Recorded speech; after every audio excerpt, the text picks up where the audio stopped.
without further ado, I'm going to let the panelists sort of introduce themselves in more detail, and I'll start asking some questions. Please. Hi, thanks, Rick. My name's Joel Telpner.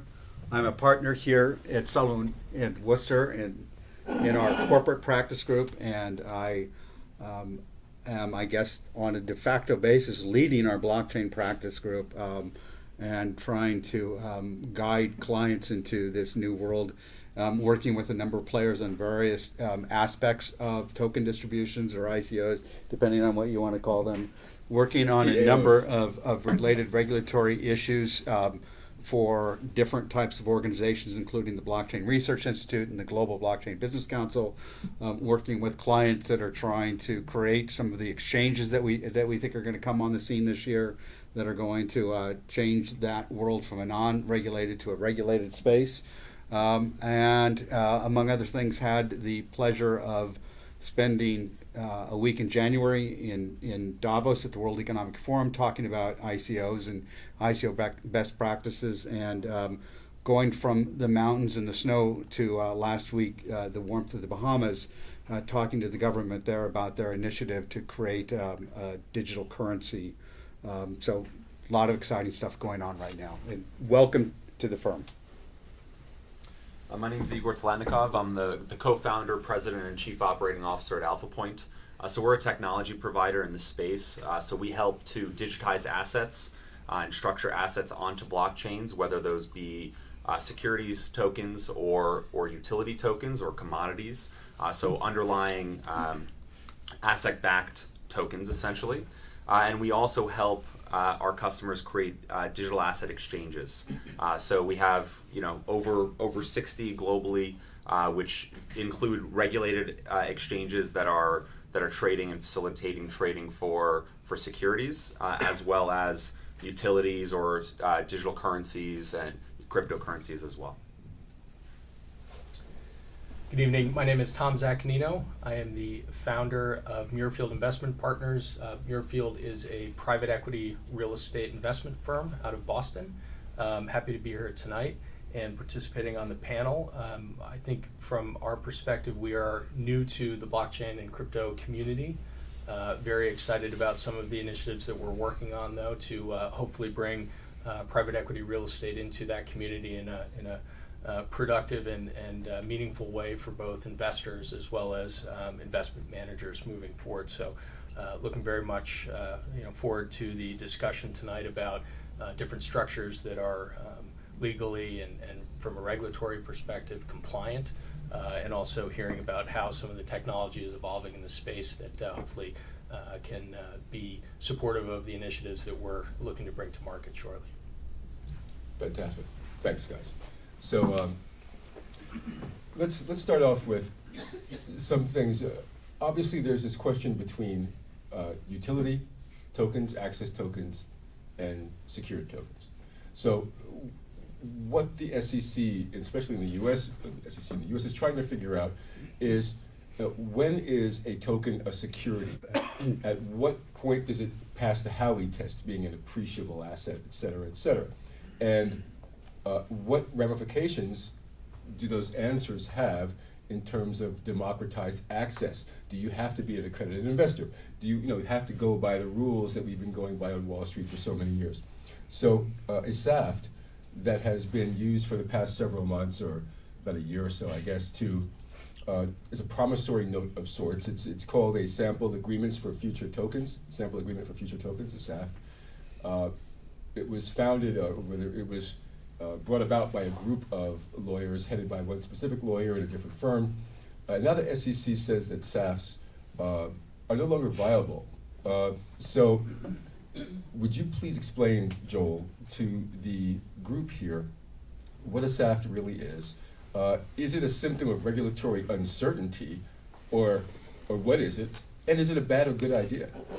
So that's a great place to start.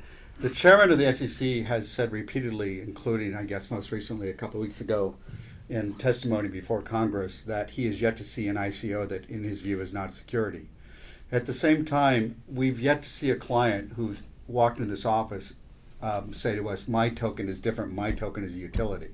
So everybody that's issuing tokens in ICO space is convinced that their token's utility, and the regulators in Washington are convinced that every token being sold in ICO is a security. So who's right and who's wrong?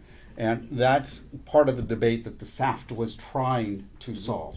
A couple things. One, there is no legal definition of utility. It's a made-up concept, and it was a way for people in the market to say somehow what I'm issuing or what I'm selling or creating is different than a security. It has functionality, it has a use, it requires that people spend it. So it has features that somehow are different than security. So the market adopted the concept of utility. Now, because at the same time there was this debate that was and is going on as to whether there really is such a thing as utility token, one of the solutions was the so-called SAFT. And the SAFT took the following view.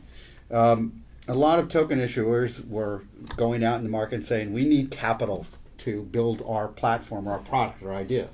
And so we're going to create these cryptocurrency tokens, and we're going to sell them in the marketplace. And in many cases, we're going to start to sell them on a pre-sale or private basis to seed investors, just like, historically everybody's always done when they're starting a new tech company and they want to get a seed round of capital. But we're going to sell these tokens, but the platform or the business or the application that the tokens are supposedly going to be used for is not going to be ready for a long time to come.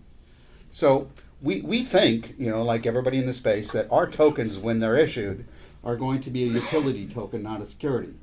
But some of the lawyers looking at this said, well, wait a minute, that's fine and dandy, but if you're going to take in money now, maybe months and months before that platform is up and running, that's pretty risky from the standpoint of an investor. In other words, that starts to look like enterprise risk, the type of risk that somebody takes when they're putting in money in an early stage company and they're getting equity. So the SEC, or at least some of the lawyers, took the view that, well, if you're going to take on that kind of risk and put in money well before the tokens have been issued, well before the platform's operational, maybe that is the type of enterprise risk that is represented by somebody selling securities. So the idea was, well, let's take this SAFT, this agreement itself, and we're going to call it an investment contract, because under U.S. law, an investment contract is a type of security. In fact, under U.S. securities laws, when you don't really know what something is, the miscellaneous category is so-called investment contract. So any type of collaborative arrangement where people are coming together and putting up money, and they're sharing potential risk in the hopes of getting a future profit, and they're relying on the managerial efforts of somebody else to help launch and build this enterprise, and they put up money to do all of this, the SEC says, well, that's what we would call an investment contract. Investment contract's a type of security. So the solution was, all right, well, let's sell these tokens in pre-sale basis under a SAFT agreement, and we'll treat that as an investment contract. In other words, it's a security. And we'll treat it as a so-called exempt security. So in the U.S., we're only going to allow accredited investors to enter into those SAFTs. And we're going to say you can't trade your rights under that SAFT. You can't do anything with it. You just put up your money now. And if we go forward at a future date, you'll get tokens. And if we don't go forward, depending on the terms of the SAFT, you may or may not get your money back. Mm-hmm. And then the assumption was, at a future date, when the tokens were actually being generated and sold and issued, the issuer would take the view that those tokens are still a utility token. And at the time that the person that put up money on the SAFT received the tokens, they'd be holding something that's no longer a security. So they'd enter into a contract on day one that was a security, but at a future date when the tokens were issued, that token itself would no longer be a security. Well, in the world of Harry Potter, that might work, where somebody waves a wand and what is a security on one day is no longer security on the next day.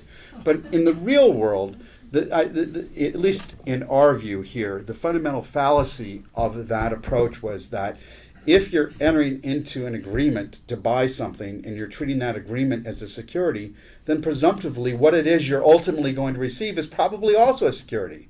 And if what you're going to buy and receive in the future is not a security, then why would the agreement itself that you're entering into to pre-purchase that security, why would that agreement have to be treated as a security? Well, okay, fair enough. With that question, I'm going to stop you. I'm going to ask Igor for a second.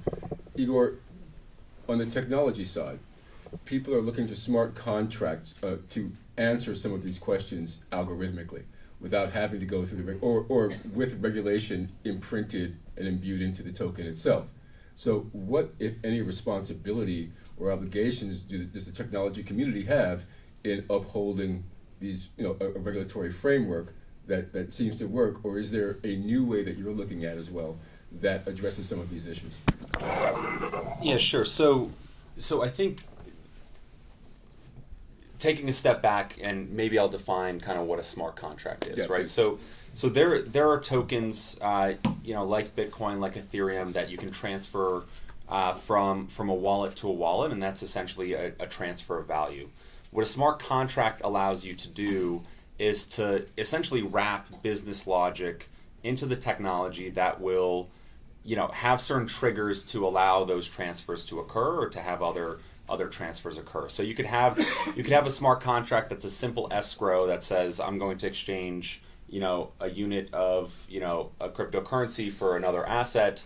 If both, send it into that wallet, into the escrow contract at, within 30 minutes of each other, it will facilitate the transaction and the escrow will be released. And essentially taking away, building in the business contract or the legal contract into the code to self-execute without, once it's decided and agreed upon, it goes into the code and then it'll actually self-execute. So that's the basic concept of a smart contract. But you can have more inputs and you can have more outputs on the smart contract to really build pretty complex business logic onto the code. And what blockchains let you do in general at a high level is to transfer value. We at AlphaPoint, we've been in the space for close to 5 years. We really believe that what's happening with blockchain is, as disruptive to the transfer of value as the internet was to the transfer of communication, right? It's a similar kind of trustless protocol that you can now store digital assets on. And when I transfer a digital asset to somebody else and it's on the blockchain, that is the single truth that we all agree, is the state at that period of time. So, the wave of what's happening now where, regulators are bringing clarity, which we believe and have believed for a long time is really necessary for the space to evolve and, larger and larger asset classes to move onto blockchain to get this regulatory framework in place. We're also seeing the advent of new types of smart contracts that will then enforce on the chain those legal, tenets.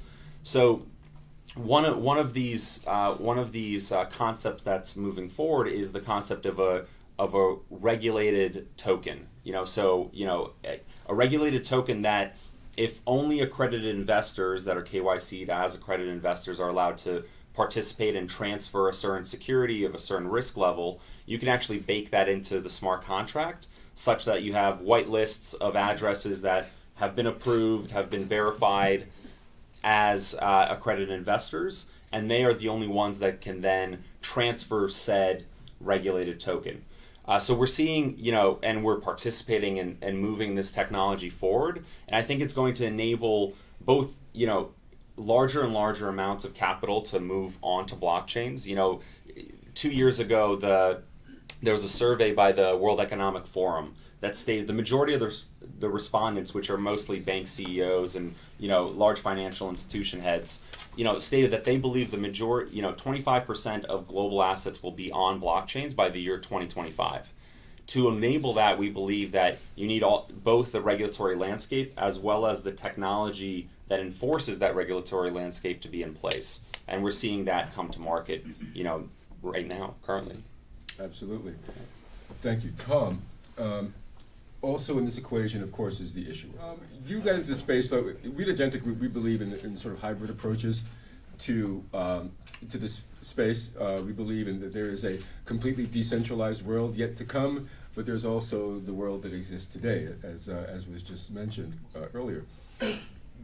Tom, you have essentially, you're bringing a traditional private equity platform into the tokenized field. And I just think it's fascinating how you got here. So if you wouldn't mind sort of telling the group here why you're doing what you're doing, why you're doing a TAO or ICO for the rest of you, and what that might mean for the real estate and the private equity industry. Sure. So I think initially we got interested just based on all of the press. We are real estate investors professionally, so we're not blockchain experts. But in our constant desire to want to innovate and try to improve our own business, we're always looking outside of our industry to better understand what influences might be occurring that could have a positive or negative effect on our business, both how we manage money, the assets that we invest in, as well as the investor relationships that we manage. And so I think we really just started initially trying to absorb as much information and learn about what blockchain was and what was going on in the community, and then also just starting to think about different ways that it could affect not only real estate but private equity structures as well. And we spent a fair amount of time, poking and prodding different, sources of information and trying to, gain as solid of an understanding as we possibly could, given that we're not technologists. And I think in general, what we try to do is be thoughtful about decisions that we make from a strategic perspective in terms of how we're driving our business. And after spending time, we really started to have a good understanding of the potential changes that this technology could bring to our industry. Albeit not immediate changes, some, but not necessarily material, but over the long term that, we feel that this technology has the potential to be extremely disruptive to our business in a positive way. And so what we tried to do was take that learning and then think about different ways that we might be able to apply the technology and take a measured and appropriate first step in bringing our business to this community. And so I think the genesis was just, Rick, to your question, everything else that was going on in the world around us that didn't necessarily affect our business today, but we thought had the real potential to be a positive influence in our business over the long term. So our initiative is essentially to open up the private equity real estate structures to the masses and really create an opportunity for both domestic and foreign investors, both crypto and non-crypto investors, to participate in private equity real estate. And so with our thoughts on the crypto investors, which is a primary focus of ours, is that if you look at the investment opportunities that currently exist, they're very far out on the risk spectrum. And so what we're trying to do and what we think we're entering into now is a period of where the investment opportunity set that investors have to participate in has to go through a normalization so that there is adequate investment opportunities throughout the risk spectrum for investors to participate in. And we think an asset-backed private equity real estate fund is a great place for investors to park money. And we think that it provides at least an initial step in having opportunities for crypto investors to diversify some of their holdings into. And we think from a foreign investor perspective, the access to U.S. real estate has been something that many foreign investors have had challenges with. And so part of our platform and what we're trying to accomplish with our initiative is to create access to an institutional quality investment management team that has local expertise and access to real estate developers looking for capital for their projects, and also has a consistent high quality pipeline of investment opportunities. That there are so many barriers within that last statement for most foreign investors to participate in U.S. real estate, that we feel this is a comprehensive way to allow foreign investors to participate in U.S. real estate in a meaningful way. I think on the domestic side, the fractionalization of real estate private equity is something that is exciting from our perspective as well. It allows investors to participate in smaller dollar amounts than typically is required by private equity firms. The minimums are a little bit less for them to measure up to, and so we think that it opens it up to a broader investment capital pool. I think it's been interesting to go through the process, and we are fortunate to have a good group of professionals helping us guide guide the firm through what is something completely new and interesting to us, but completely new, and something that we didn't have a lot of knowledge about going into, but we're certainly gaining more and more every day, and we're looking forward to being contributors to the community in the long term and helping to bring some ideas that we have about other derivative opportunities within private equity real estate, where we think blockchain technology can be really additive, again, both to investors and the managers. Thanks, Tom. I one of the many things I love about Tom's project is number one, the democratization of investing in real estate, to be able to bring smaller investors, especially in the U.S., on board, and to have something, an asset that can accrue in value. You don't just have to be a big player to play in that space, which you usually sort of have to be in many cases.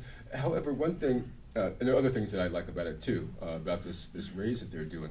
The one thing though is about those U.S. investors, Joel, that doesn't there need to be a new taxonomy attached to this field, because we're dealing in absolutes. We're dealing in SEC, complete SEC reg on one side, and then on the other side we're dealing with the wild, wild west, as some of you might know if you're traders. And it seems to me that in Tom's case, he's breaking ground in something new, but in a way hindered by the SEC to allow its full expression. And that goes for anyone who's doing any similar kind of program. It'll work, but it's still constrained by antiquated regulations, quite frankly. Right. So, so tokens or again, cryptocurrencies or coins, whatever you want to call them, are a new concept for regulators.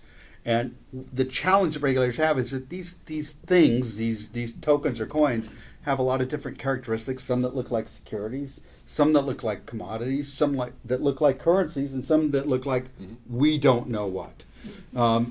And that's where we're having challenges right now. The typical, in a lot of coins, one of the features or attributes of these coins are that you need them to access a product or a service or a platform. So you have to spend those coins or trade those coins or use them like you would a membership. And that's fundamentally inconsistent with the way we typically think about securities, which are investments that you buy and passively hold and hope that they're going to increase in value. You don't take a share of IBM and walk into McDonald's to buy an Egg McMuffin. But a lot of these tokens, you have to spend those tokens to get access to a product or service. On the other hand, a lot of tokens are used to raise capital. And when you start going out into the market and saying to investors, hey, buy this token, and you know that investors are buying and selling these tokens and trading them for speculative reasons, and that are hoping the tokens are going to go up in value and may never want to use a token on a platform, that starts to look like security. So you understand the challenge that regulators have. So that debate's going to go on for a long time. No, it is going to go on, but I gave you, we talked before this panel, and I gave you sort of one take on the scalpers, for instance, at concerts. I didn't like your answer, so I'm going to ask the scalpers will wait, they have a ticket that has a set value, an absolute value. It says it on the face of the ticket. But the scalpers wait until 5 minutes before the concert and sell that same ticket for a much appreciated price. It could be 100%, 200%. Now they're speculating. They know that at the time of when they sell it, it's going to appreciate. So why aren't tickets subject to a Howey test? Why aren't tickets securities if that's the case? Well, so at the end of the day, it's a sneaker exchange. It's an exchange. No, but at the end of the day, you're buying a ticket to consume it, to use it. You want to go see the concert or the sporting event that you can only go into with that ticket. So the ultimate reason for that ticket to exist is to consume for a particular good or service. And to the extent that it truly is a good or service, you can still trade it. I mean, people... You can trade it for a sofa. Yeah. You Or want from somebody, I you think can barter it, and then other person can. I think I'm going to go to a Knicks game, but the Knicks stink, so I find somebody to buy my ticket, and hopefully I'm not going to lose too much money on it. But yeah, I can sell the ticket, Depreciating assets. but the ticket was intended to be consumed. And so that again becomes part of the challenge right now that regulators are dealing with, because if the SEC says, no, all these tokens are securities, which again the chairman has basically said, Which that cannot be means, true. and so going back to what you were asking about, that means that if you want to sell them in the U.S., either you have to go through the full-blown process of becoming a public company, doing all these filings with the SEC, doing annual reports and being audited, and then issue your securities as your tokens as registered security. Well, nobody's going to do that in token space for now because that costs hundreds of thousands of dollars, and it doesn't make sense for startup companies. So the alternative is if you follow the SEC's approach that every one of these tokens are really a security, is to issue it as an exempt security.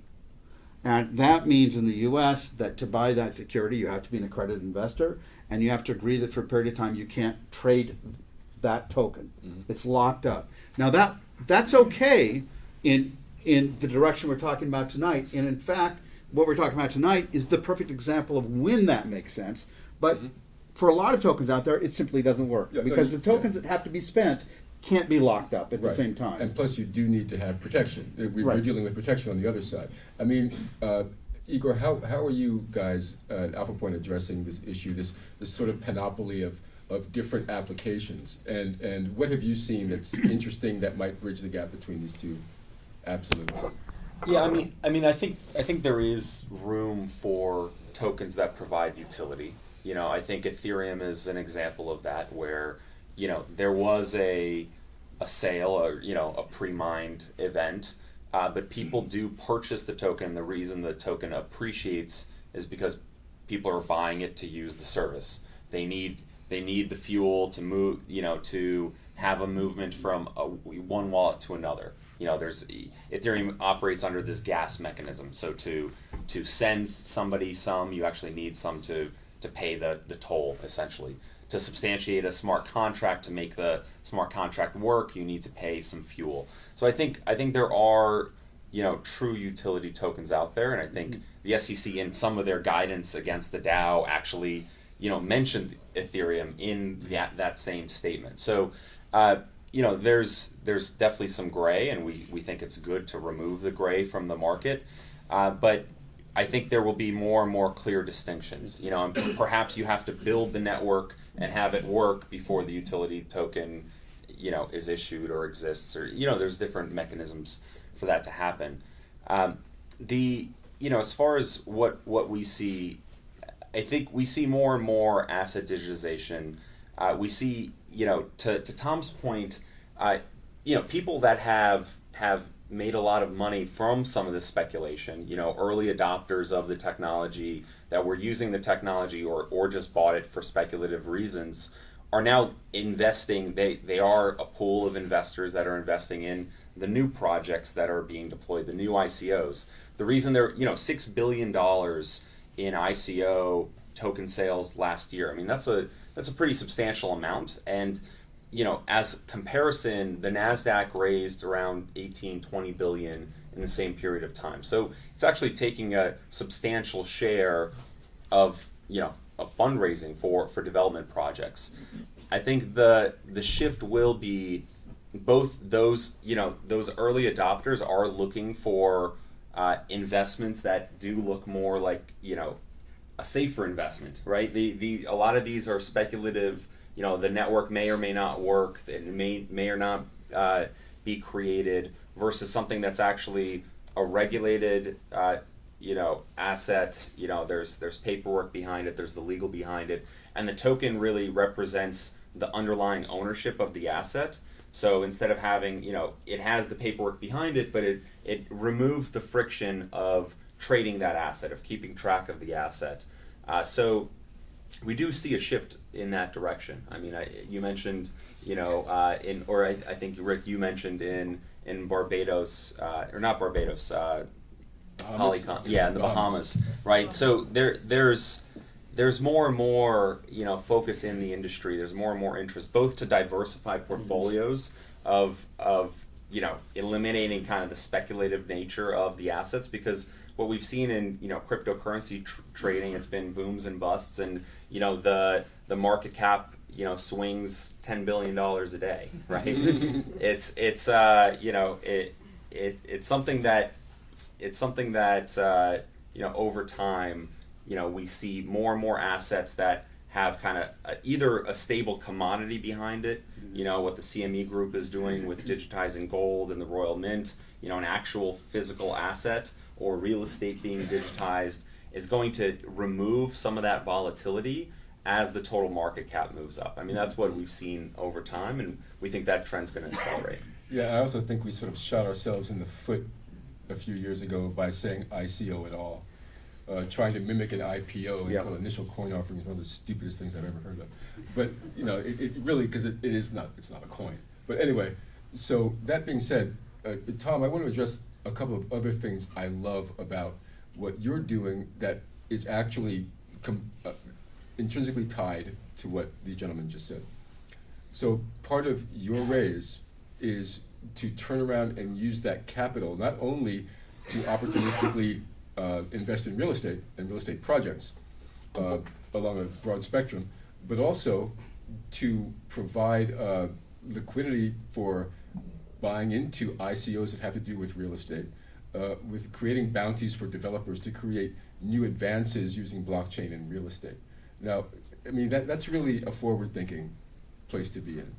And I know that people you're working with, and some of whom we all know, are trying very hard, or actually working very hard alongside you to make that a reality. So, I mean, in your world, where do you see disruption happening? What's most ripe for disruption in the real estate space, in your opinion?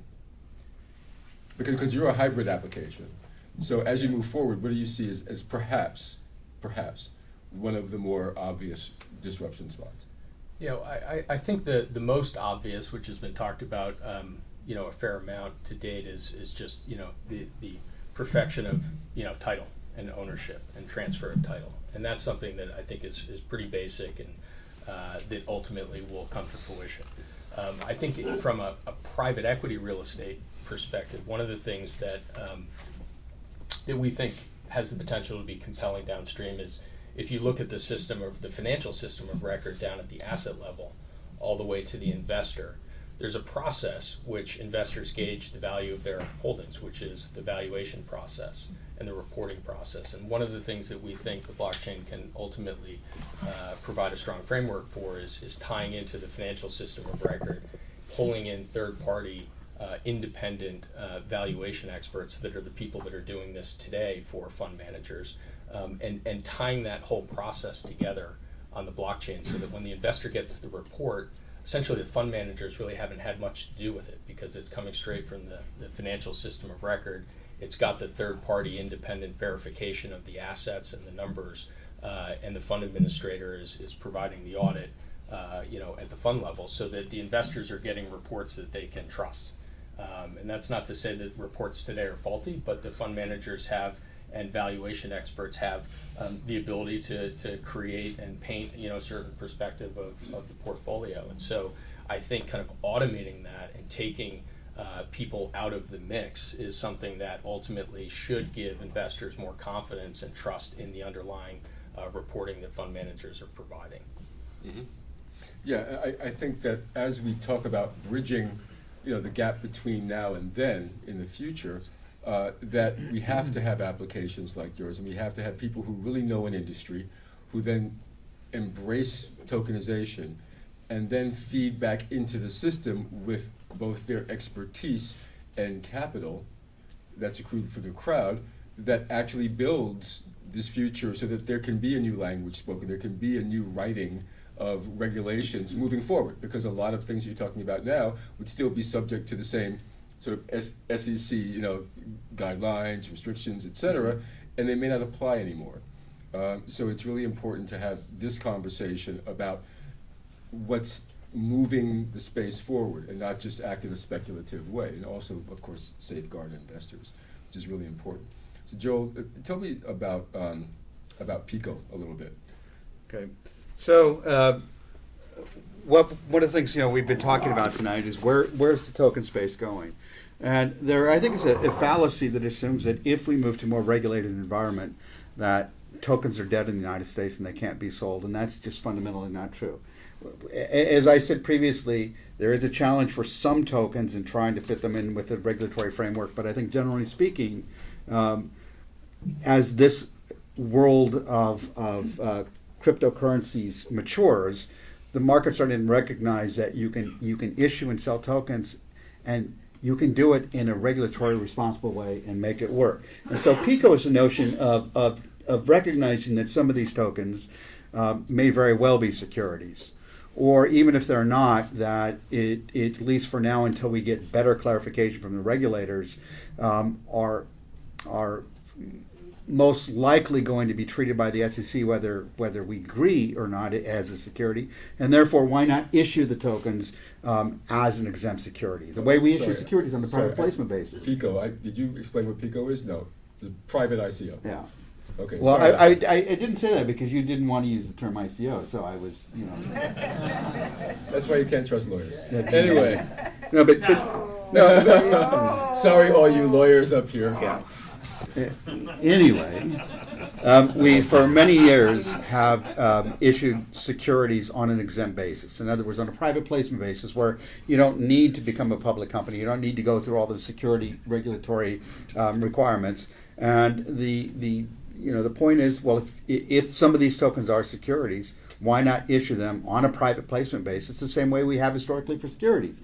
Which means right now in the U.S. that for U.S. buyers, you issue those tokens as an exempt security under what's called a Reg D safe harbor, which means that in the U.S. to buy those tokens, you have to be a so-called accredited investor, and then those tokens are subject to certain trading restrictions for a period of time.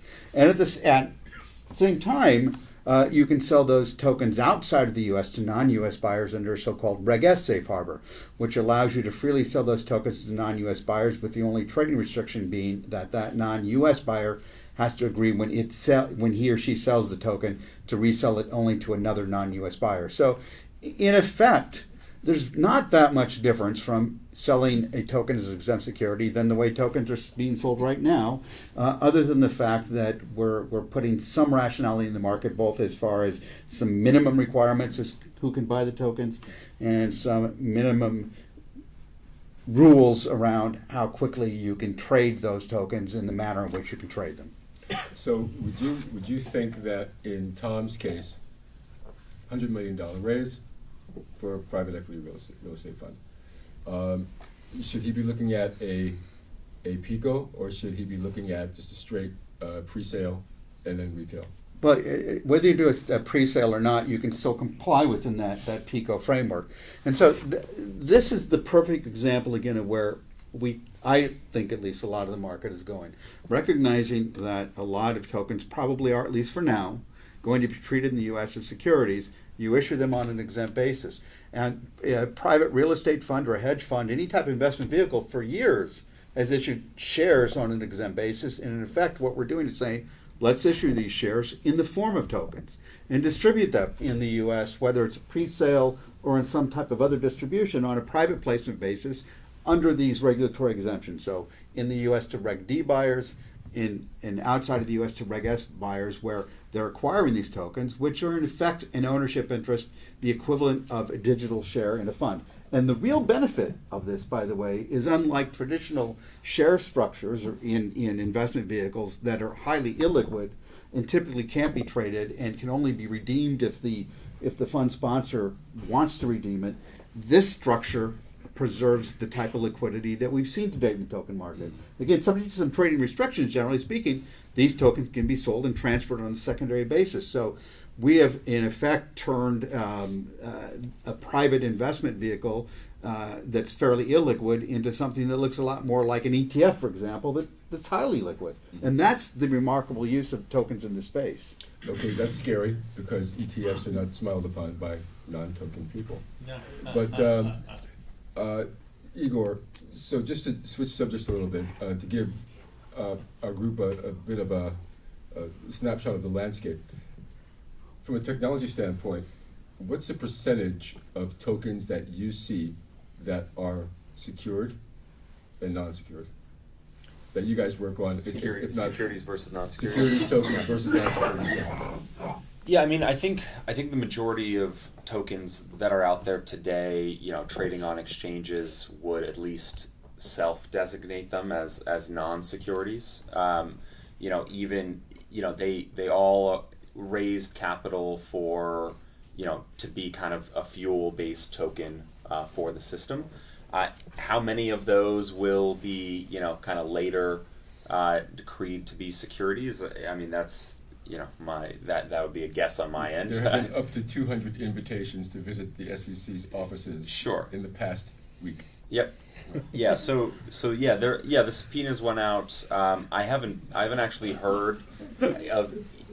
There's been a lot of speculation of who those went out to, and Some speculation, yeah, and, yeah, and some knowledge. absolutely.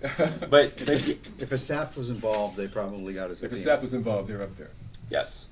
So, but that's still, looking at, the number of altcoins or app coins or, ICOs that have been done over the years, the percentage that, were done under a SAFT is still relatively small. I think the trend is, as Joel pointed out, and I think will accelerate with these actions, is that more and more will be, if you are raising capital to build out a project and somebody's investing in it, for profit, and they're relying on you, you check all the boxes of the Howey test. There's lots of law, bodies of law on this for other industries as well, for somebody building a golf course, right, and they're going to, pre-sell membership, right? That's a security. But if the golf course is built and you sell the membership, it's no longer a security, right? And there are exemptions to that for, in a variety of cases, and Joel's obviously the expert on this, but the trend we see is going in that direction. But out of the, thousands of coins, that are out there, I still find it difficult to believe that the majority of those will be decreed to be securities.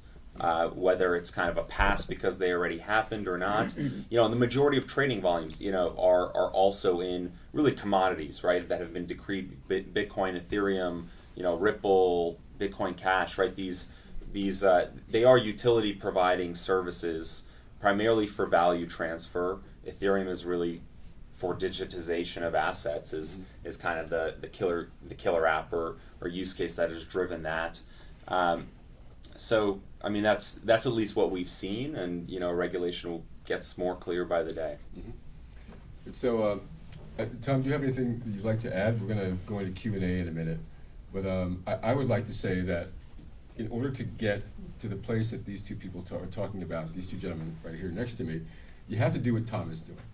You have to actually take the risk of putting your company into a brand new environment, finding out how to tokenize it, and then making it as safe a vehicle as possible for investment. And that's why I love what you've done, but with the eye on the future as well, in making sure that you are always spurring this innovation so that you can grow and the language can change and the regulations can change once new forms of tokens are recognized. Without that, by coming out of the blue and saying, I've got the useless Ethereum token, which is a real thing, it has a value, but no use case, right? That's how crazy it can be in this space. We're bringing it into a place where people can actually use it, they can benefit from it, and it can be much more inclusive. As far as I'm concerned, that's where all this has to go. So with that, I'm going to open up the floor for about a half hour for Q&A. Jim. How come we're not talking about the Jobs Act? I mean, the Jobs Act basically failed.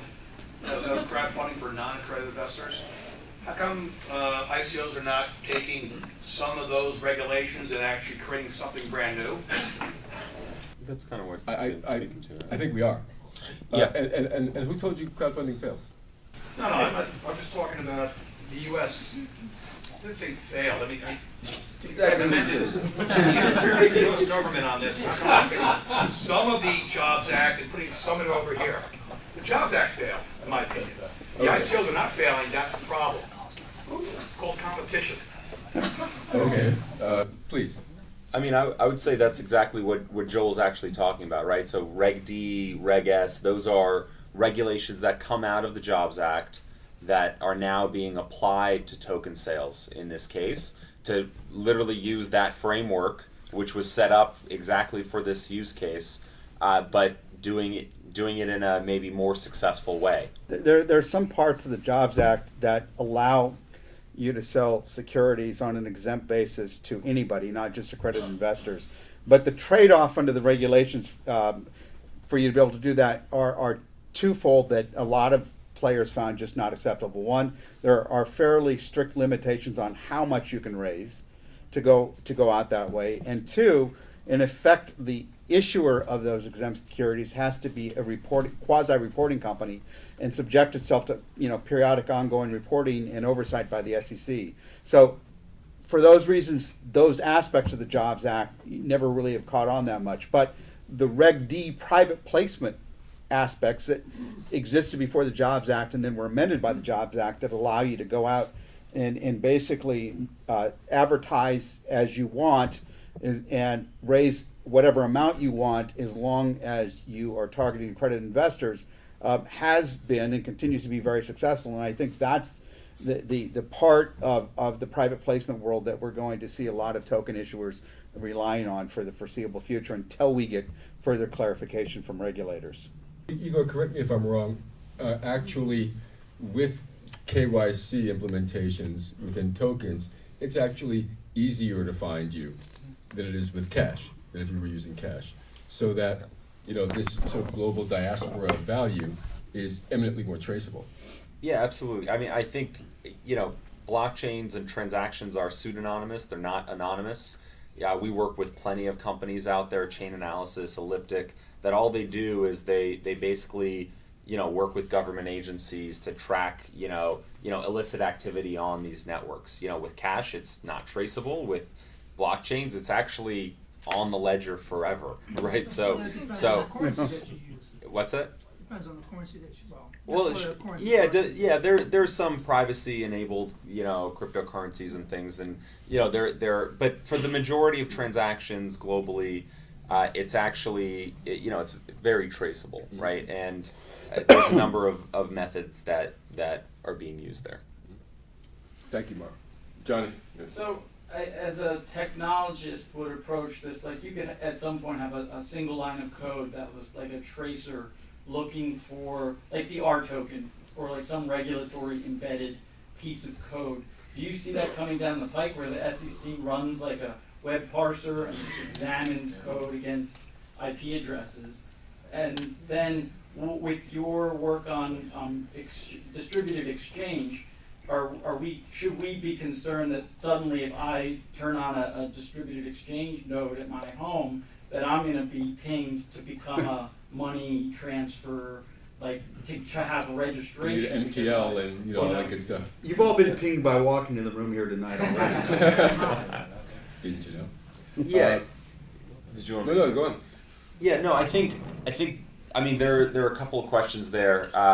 In terms of regulators generally that understand blockchain, and like it, right? I think and there are central banks that have publicly and privately or doing tests. Project Juniper was up in Canada between all the Canadian banks. They we're exchanging I think it was pineapples, but it was actually Canadian digitized CAD coin, right? So there are experiments that are ongoing. It's been kind of the years of the POC, the proof of concept. We're moving into the years of production of, I think we'll see more and more central governments start to issue national currencies, that are on blockchains. And there are a variety of benefits, not all surveillance driven, right? That are just reducing friction, reducing transactional cost. The Bank of England did a study that found that it would increase their GDP by 3% if they were to digitize their national currency. So this is actually a big deal for them, and the visibility it provides them to see how money flows are or are not moving within the economy, have a variety of benefits as well. So potentially, some may put in, triggers to allow for, money laundering and certain types of nefarious activities that they want to prevent. They may build those into the code as well, right? So, but as far as I think privacy laws will still be enabled. I think depending on the jurisdiction, those will still apply from if you're running a particular node or software, in your home, that sort of thing. But it still comes down to blockchains don't change the law, right? The technology, it's still going to be the same law of the land will apply based on the jurisdiction. And that's why personally I think blockchains are a bad place to do nefarious activity. Versus the Bitcoin and cryptocurrencies have a bad rap for it. Dark alleys are better. There you go. So, but yeah, I see a lot happening in that space, and privacy concerns are going to continue to prevail, right? And there's whole privacy practices that are focused just on that aspect. When a central bank is going to issue a national currency, that's going to be a topic for debate, right? What will or what will not be built into that national currency. Thank you. So we have a question right here, please. Great speech. Thank you very much. I want to know what's the relationship between the coin market cap of the startup and the equity valuation of that startup. Is that There it is. Hey, Tom, you want that question? Yeah. He's got the perfect answer. Yeah, well, it's a good question, and unfortunately, it's a tough one to answer. What I can say is that as it relates to what we're doing from an asset-backed perspective, part of the attraction, at least from our perspective, is that when you have a real estate portfolio, there's a net asset value to that portfolio that's fairly easy to value. And in our case, we think that the correlation between the token value and the net asset value of the portfolio should be highly correlated. There may be premiums that are built into the value of the token based on access, the perception of the enhanced liquidity, things like that. But at the core of the value of that token should really be represented by the underlying asset. And so when we're moving into this phase that we've been talking about, where there are more asset-backed securities that are coming to market, I think some of that discrepancy between those two points of value will start to diminish. Yeah, and let me just add to that. Can I add a part B to that? There is the asset-backed token, and Tom lives in that world, and he's absolutely correct, and we all believe that. I certainly believe that. Let's separate that for a second from the technology development sort of platform asset that started this whole thing with a bunch of developers who knew that other developers were very good. And they all got together and they said, hey, we can build something like this. And so it's really the belief, right? What creates value? Belief creates value, always has. Our belief in the US dollar creates the US dollar, period, right? You are saying startup literally owns both, own the market cap of the coin and own the equity value of. No, so if you're looking at like coin market cap, of all these different coins, all that is a factor of is the current price of the token and the supply, the full supply of the number of tokens at that period of time equals the market cap. If somebody's going to move a ton of tokens, it's going to crash that market, right? And it's going to reduce that. So it's not correlated, as in Tom's example, there's an actual underlying asset. If it goes to a discount, people will buy it up because they're going to get that gain. In digital currencies, there's no such kind of stopgap measure, right? It is the trust in the cryptocurrency that supports the price. And remember, when you're not talking about an asset-backed token along the lines that Tom is trying to create, the typical token out there doesn't represent an ownership interest in anything. So it doesn't give you any profit right or any other type of right to an income. So that value becomes much more of the perceived or belief value that Igor's talking about. Yeah. So I just have a question about the traditional private equity real estate investors who are the private and public pension funds. And that's how many individuals, the rank and file basically participate in those types of investments. So what do you think their reaction to this tokenization will be? And also, in other words, will it help this market grow? And also, how do you handle distributions? Okay, so you have a building that's in your portfolio, you sell a building, and then, because they're going to want to know, how the distribution is going to be handled. Yeah, good questions, thank you. I think on the first one, in our space, it's important to understand we're in the kind of what we call the mid-market.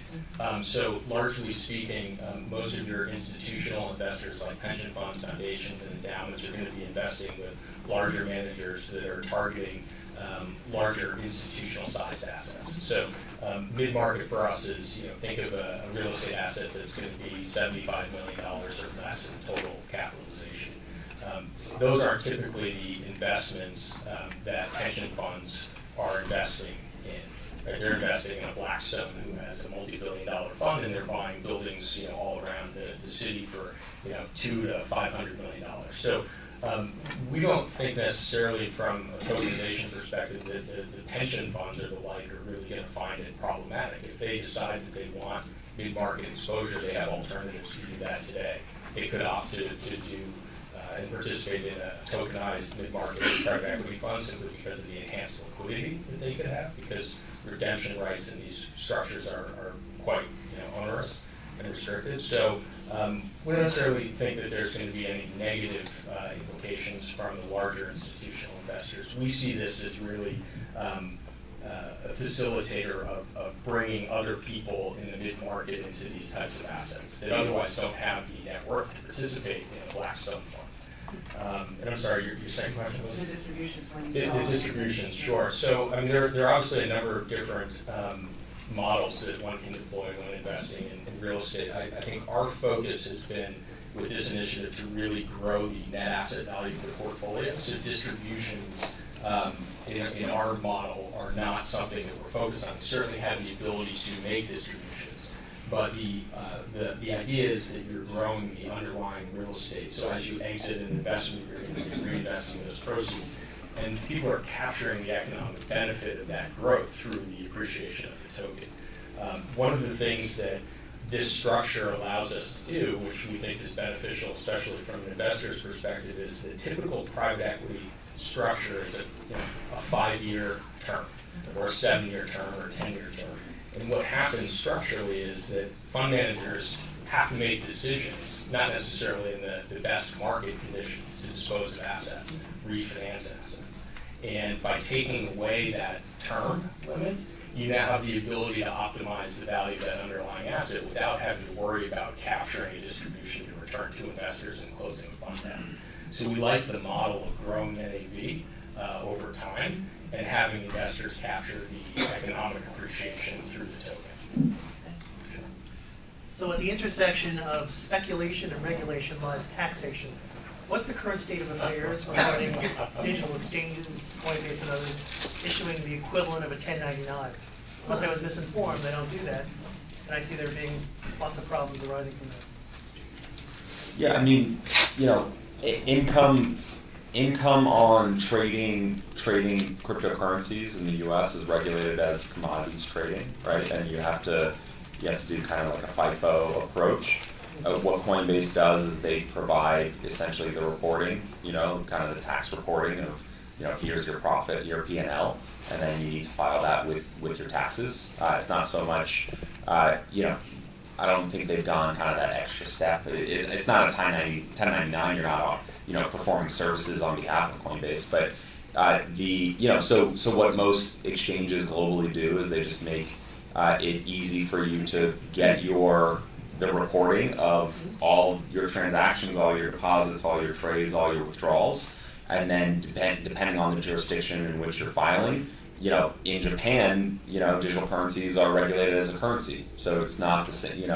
It's just the aggregate P&L on, did you make a gain or a loss?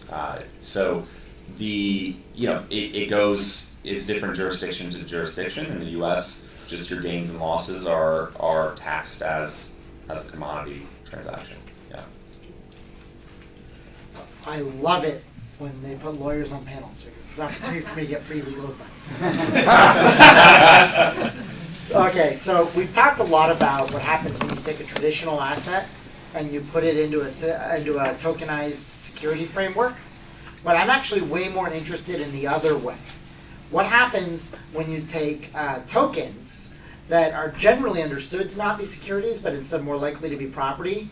Like, for example, nobody says that when the U.S. Marshals auction Bitcoin, they're making an offering of securities, right? Everyone's let that one go. So what happens when you take things like Bitcoin, Litecoin, the ones that aren't controversial, the ones that are definitely just property, and you try to use those within a fund structure or even just a C Corp that uses more like Reg D or Reg A? I know that the ETFs have been shot down, but is there a potential flexibility here?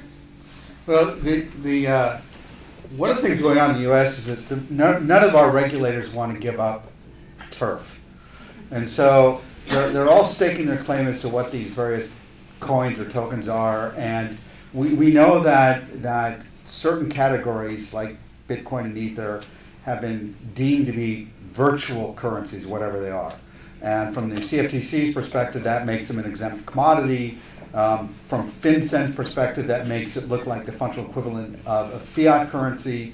And so far, the SEC has not touched that category. Other types of coins or tokens, as we've talked about, may or may not be securities, may or may not be commodities.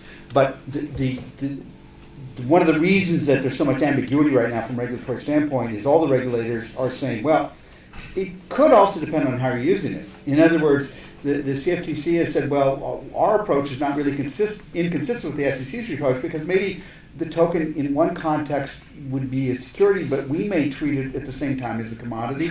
And FinCEN says at the same time, well, if it's a convertible virtual currency, whatever that is, we may require that you apply Bank Secrecy Act requirements to it. So they're all looking at, depending on what day of the week is, whether it's a full moon and who's using it and how, as to how they're going to regulate it. And so there's no way to answer your question. Different levels. You get what you pay for. Yeah, that's right. Yes, sir. Obviously, SEC and federal is a big concern, but how about state activist publicity-seeking state attorney generals like the one in New York? Because you have the state banking department, like that could be lurking as well. Even if the SEC said green light, what happens how do you assess the danger of a state attorney general? Well, there actually is, I think, a reasonable way to answer that question because to the extent that a particular token, for example, is a security, then we have an existing regime of law that kind of allocates the extent to which states versus the SEC can regulate it. To the extent it's a commodity, it's the same thing. The only area that we really start to have some potential clashes are in the context of whether some of these coins or tokens are a virtual currency that gives rise to money transmitter licensing, where right now we are seeing states taking very different views and to a certain extent clashing with Treasury. But generally speaking, I think we have existing bodies of law that tell us how those battles are going to be fought, and the fact that we're in the crypto space doesn't fundamentally change that. We have time for two more questions. Is that Stephen Schwartz back there? What happens if we create a derivative or security off of one of these coins or tokens that is deemed to be an asset? And now we're dealing with potentially the CFTC. So derivatives, I mean, that actually, again, you can look at existing law and it's fairly straightforward to answer. So, for example, the CFTC says some of these coins are like commodities or exempt commodities, which means that they're basically beyond normal regulation by the CFTC. But if you create a futures contract or an option or a derivative on that underlying coin or token, that becomes regulated as a commodity or derivative by the CFTC. And so if anytime you're creating a derivative, even if the underlying token or instrument may not otherwise be regulated, once you create that derivative product, it pushes you into either the CFTC world or the SEC world, just like the case today. One more question, please. Yeah, if you're an advisor in an ICO, you may have answered, sorry, and you receive some of the tokens that are coming out, is that a taxable event, or is it because there's no value in the beginning, I guess, but when does it become a taxable event? Just when you sell it? Okay. Don't know. Don't know. No, the answer has not been experienced yet. Okay. I would venture to say that any advisors, including myself, who have had tokens have not yet cashed them. and have not yet reaped the benefits. And have reported them. Speaking of the, do you have to do the waiting periods apply the same way as you would in an IPO? For U.S. investors, yes, there's a 1-year lockout.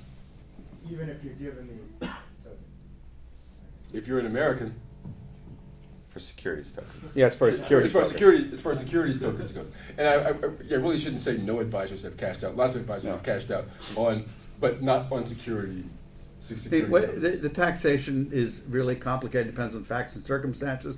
Depends on whether the token's a security or something else. Depends on where you're located. It depends on whether you provided services in exchange for that token. Whether you put up any type of cash or non-cash compensation. So that's a really complicated question for which there's no simple answer. Okay, we'll just do one more. Okay, that's it. So a lot of things you're talking about are really transparency and obviously doing things by the books, or if books exist or books will exist. But what about something like Monero, which is fundamentally based on privacy and like I'm off the books, never happened, you can't prove it here because whatever type of thing. So. Is there even a world for that? You know, you're on board with that. So what are your thoughts? Personally, I think there will be room for that, depending on the application. It won't be in private equity real estate, but it'll be somewhere. Let's hope not. Let's hope not. It won't be in Disney.